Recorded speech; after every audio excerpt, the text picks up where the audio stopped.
నమస్తే నా పేరు Shivaji welcome to our channel పేరుని నాని నిన్న పెద్ద రౌడీ షీటర్ అవతారం ఎత్తాడు ఈయన పెద్ద గూండాలాగా రౌడీలాగా ఒక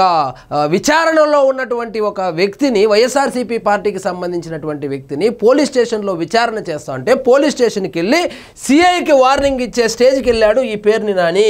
అసలు ఈ కేసు ఏంటంటే మచిలీపట్నానికి సంబంధించి మెడికల్ కాలేజీ దగ్గర చేసినటువంటి ఆందోళన కార్యక్రమంలో భాగంగా ఆ మచిలీపట్నం బందరు వైఎస్ఆర్సీపీ అధ్యక్షుడు సుబ్బన్నకు 41A నోటీస్ ఇచ్చి విచారణకు రమ్మంటే ఆ సుబ్బన్న ఎప్పుడైతే ఎస్ఐసిఐలు లంచ్ బ్రేక్లో లంచ్కి వెళ్తారో ఆ లంచ్ సమయంలో వచ్చి ఎస్ఐ లేదు సిఐ లేదని చెప్పి తిరిగి వెళ్ళిపోయేవాడు సో విచారణకు రాలేదని చెప్పి ఆయన అరెస్ట్ చేసి కోర్టు ముందర ప్రవేశపెట్టాలని చెప్పి సిఐ కావచ్చు ఎస్ఐ కావచ్చు ప్రయత్నం చేసి ఆయన్ని అరెస్ట్ చేసి స్టేషన్కి తీసుకొని వస్తే పేరుని నాని అక్కడ పెద్ద రాద్ధాంతం సృష్టించాడు ఒక మాజీ మంత్రి అని కూడా మర్చిపోయి మాజీ ఎమ్మెల్యే అని కూడా మర్చిపోయి ఆయన డ్యూటీలో ఉన్నటువంటి ఎస్ఐని కావచ్చు సిఐని కావచ్చు నోటికి వచ్చినట్లు మాట్లాడాడు సో ఇదన్నమాట వాళ్ళకు పోలీసుల మీద ఉన్నటువంటి గౌరవము సో ఖచ్చితంగా ఈయన మీద కూడా కేసు బుక్ చేయాలా నిన్న ఎస్పీ మాట్లాడుతూ ఆయన మీద కూడా చర్యలు తీసుకుంటామని చెప్పి ఆయన మీద చర్యలు తీసుకుంటే ఏం చేస్తాడంటే హైదరాబాద్ పారిపోతాడు సో ఆయన మీద చర్యలు తీసుకుంటే హైకోర్టుకి వెళ్తాడు ముందస్తు బెయిల్కి అప్లై చేస్తాడు ముందస్తు బెయిల్ వచ్చేంత వరకు ఈయన కనపడ్డు ఈయన కొడుకు కనపడ్డు వీళ్ళ ఇంట్లో వాళ్ళు కనపడరు సో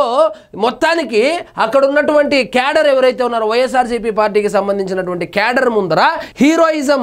ప్రదర్శించడం కోసం పేరుని నాని నిన్న పెద్ద డ్రామాకు తెరలేపాడు మచిలీపట్నం పిఎస్లో సిఐ యేసుబాబుతో వాగ్వాదం ఈ కేసులో పోలీసుల వద్ద వైసీపీ బందర్ అధ్యక్షుడి డ్రామా పోలీసులకు సహకరించొద్దని సోషల్ మీడియాలో సందేశాలు సో ఈ 41A నోటీసులు ఎవరికైతే ఇచ్చారో ఆ బందర్ మెడికల్ కాలేజీ దగ్గర జరిగినటువంటి ఆందోళన కార్యక్రమంలో పాల్గొన్నటువంటి ఈ వైఎస్ఆర్సీపీ కార్యకర్తలు కావచ్చు నాయకులు కావచ్చు ఎవరెవరైతే ఉన్నారో వాళ్ళందరికీ ఒక వాట్సాప్ గ్రూప్ క్రియేట్ చేసి ఆ వాట్సాప్ గ్రూప్లో ఈ బందరు ఆ సుబ్బన్న ఎవరైతే ఉన్నాడో బందరు వైఎస్ఆర్సీపీ అధ్యక్షుడు ఎవరైతే ఉన్నారో ఆయన పోలీసులకు సహకరించద్దు ఏం చేస్తారో చూద్దాము ఏం పీక్కుంటారో పీక్కోని అని చెప్పి మెసేజ్లు అయితే పెట్టాడు సో అవన్నీ చూసినటువంటి ఈ పోలీసులు ఆయన అరెస్ట్ చేసి కోర్టు ముందర ప్రవేశపెట్టాలని చెప్పి ప్రయత్నిస్తే ఆయన విశ్వ ప్రయత్నం చేశారు ఏ విధంగానైనా పోలీస్ స్టేషన్ ఇదేమైనా సినిమానా స్టేషన్కి వెళ్ళి వాళ్ళ మనుషుల్ని ఎత్తుకురావడానికి ఇదేమన్నా ఓజీ సినిమానా ఆ పోయి హీరో పోయి అక్కడ ఆ పోర్టుకు సంబంధించినటువంటి వాళ్ళని బయటకు తీసుకొస్తాడు కదా ఒక ఓజీ లాగా ఓన్లీ గ్యాంగ్స్టర్ లాగా మన పేరుని నాని అయితే నిన్న ప్రయత్నం చేశాడు వాళ్ళని తీసుకురావడానికి సిఐ చాలా గట్టిగా నిలబడి ఆయన దయచేసి మీరు ఇలాంటివి చేస్తే కేసులు పెడతామని కూడా చెప్పడం జరిగింది తప్పించుకు తిరుగుతున్న వైసీపీ బందరు అధ్యక్షుడు మచిలీపట్నం నగర వైసీపీ అధ్యక్షుడుగా ఉన్న మేకల సుధాకర్ బాబు సుబ్బన్నకు పోలీసులు నోటీసులు ఇచ్చారు నోటీసులు అందితే 41A నోటీస్ ఇస్తే విచారణకు పిలిచినప్పుడు విచారణకు రావాలి కదా అదే కదా 41A నోటీస్ యొక్క ముఖ్య ఉద్దేశము కానీ వాళ్ళు విచారణకు పిలిచినప్పుడంతా మేము వచ్చాము ఎస్ఐ లేదు సిఐ లేదు మేమేం చేస్తామని చెప్పి తప్పించుకునేటువంటి ప్రయత్నం అయితే చేశారు సో వాళ్ళిద్దరికి మధ్య వాగ్వాదం అయితే జరిగింది దీని మీద ఎస్పీ గారు అయితే తీవ్రంగా స్పందించారు సో ఆయన మీద కూడా కేసు పెట్టేటువంటి అవకాశాలు కనపడుతూ ఉంది సో మొత్తానికి ఈ పేరుని నాని ఎవరైతే ఉన్నారో నిన్న జగన్మోహన్ రెడ్డి గారి కంట్లో పడడానికి ఆ కార్యకర్తలు ఎవరైతే ఉన్నారో వాళ్ళ ముందర హీరోయిజం ప్రదర్శించడానికి పోలీస్ స్టేషన్ వాడుకొని విధి నిర్వహణలో ఉన్నటువంటి పోలీసులకు వాళ్ళ విధి నిర్వహణకు ఆటంకం కల్పించేలాగా ఆయన మాట్లాడడము అదేవిధంగా అక్కడ అరెస్ట్ అయినటువంటి వాళ్ళను ఎలాగైనా స్టేషన్ నుంచి బయటకు వెళ్ళాలని చెప్పి సినిమా లెవెల్లో సినిమాలో ఏ విధంగా అయితే తీసుకెళ్తారో ఆ విధంగా ప్రయత్నాలు అయితే చేస్తే ఆయన మీద ఎస్పీ గారు కూడా తీవ్రంగా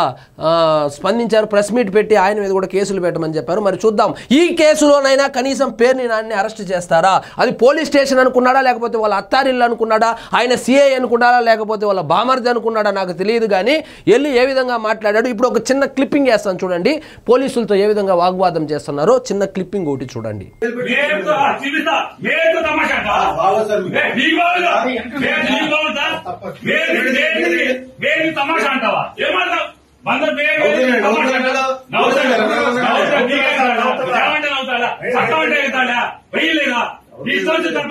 తీసుకుంటారా రోజు స్టేషన్ వస్తాడా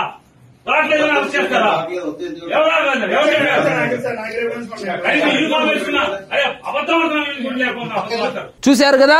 ఈ విధంగా పోలీస్ స్టేషన్కి వెళ్ళి అక్కడ విధి నిర్వహణలో ఉన్నటువంటి పోలీసులతో ఏ విధంగా గొడవ పడుతున్నాడో ఇలాంటి పేరుని నానిని అరెస్ట్ చేయాలా లేదా మీరే కామెంట్ రూపంలో తెలియజేయండి. సో ఇదండి ఈరోజు మన టాపిక్. మీకు ఈ వీడియో నచ్చినట్లయితే లైక్ చేయండి, షేర్ చేయండి, ఛానల్ మాత్రం సబ్స్క్రైబ్ చేసుకోవడం మర్చిపోవద్దు.